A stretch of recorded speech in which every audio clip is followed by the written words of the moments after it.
আসসালামু আলাইকুম রহমতুল্লাহি বরকাতু। আজকে একটি কার্যকারী ভিডিও নিয়ে আবারও উপস্থিত হয়েছি। অনেকে বিভিন্ন কভারেজিতে প্রতারণা হয়েছেন, শুধু তাদের জন্য আজকের এই ভিডিওটি।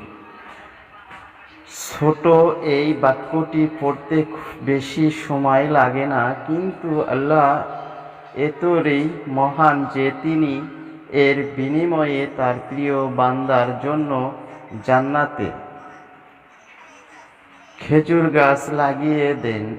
এমন ছোট অনেক আমলের মাধ্যমে বান্দা জান্নাতে মেহবান হইয়া সৌভাগ্য লাভ করতে পারে। আয়াতটি শুনে নিন। ওয়া আযানুম মিনাল্লাহি ওয়া রাসূলিহি ইলানসি ইয়াওমাল হাজ্জিল আকবারি আন্নাল্লাহা বারিউম মিনাল মুশরিকিনা ওয়া রাসূলুহু ফাইন তুবতুম ফাহুয়া খায়রুল লাকুম ওয়া ইন তাওয়াল্লাইতুম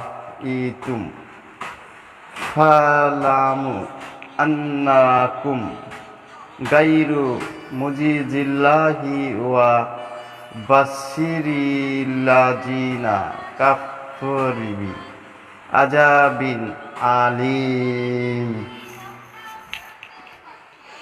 আর মহান হজের দিনে আল্লাহ ও তার রাসূলকে পক্ষ থেকে লোকদের প্রতি ঘোষণা করে দেওয়া হচ্ছে যে আল্লাহ মুশরিকদের থেকে দায়িত্ব মুক্ত এবং তার রাসূলও অবশ্যই যদি তোমরা তওবা করো তবে তা তোমাদের জন্য কল্যাণের, আর যদি মুখ ফেরাও তবে জেনে রেখো আল্লাহকে তোমরা পরাভূত করতে পারবে না।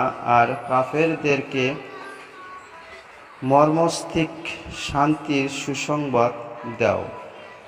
আমলটি কখন কোন সময় কিভাবে করবেন? ইশার নামাজের পরে 2 রাকাত নামাজ পড়ে আপনি এই আমলটি করুন। আজ এই পর্যন্তই। খোদা।